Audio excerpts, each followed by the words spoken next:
1951, 52 காலங்களில் ரொம்ப நாள் வரைக்கும் நாம் இந்த பேலட் பேப்பர் சிஸ்டம், பேப்பர் வழியாக பேலட் பேப்பர் சிஸ்டத்தை ஃபாலோ பண்ணிட்டு இருந்தோம் இந்தியாவை பொறுத்த வரைக்கும்.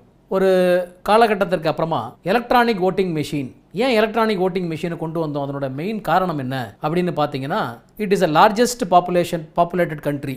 அப்போ அவ்வளோ பாப்புலேஷனுக்கு நம்ம எடுத்து கவுண்ட் பண்ணி அந்த நேரத்தை சுருக்குகின்ற வகையிலும் இன்னும் அக்யூரேட்டாக இருக்கணுங்கிற வகையிலும் எலக்ட்ரானிக் ஓட்டிங் மிஷினை கொண்டு வந்தாங்க. இப்போ நடைமுறையில் இருக்கிறது VVPAT machine with EVM, electronic voting machine with VVPAT. அது என்ன விவிபேட் அப்படின்னா, ஒரு ஓட்டரும் தான் வாக்களித்ததுக்கு அப்புறமா அதை வெரிஃபை பண்ணி பார்க்கலாம். ஒரு ஸ்லிப்பு மாதிரி வரும், அந்த ஸ்லிப்பை பார்ப்பாங்க. நான் எந்த பட்டனை அமுத்தினேன், அப்படி அமுத்தின பட்டனில் உள்ளான சிம்பலுக்கு தான் ஓட்டு போயிருக்கா அப்படிங்கிறத அவங்க செல்ஃபாக ஆடிட் பண்ணிக்கலாம், தணிக்கை செய்து கொள்ளலாம். ஓகே, நான் இவருக்கு தான் ஓட்டு போட்டிருக்கேன் அப்படின்னு வெரிஃபை பண்ணிக்கிட்டு அந்த போலிங் பூத்தை விட்டு வெளியில் வரக்கூடிய அளவிற்கு இருப்பதற்காக விவிபேட் மெஷின்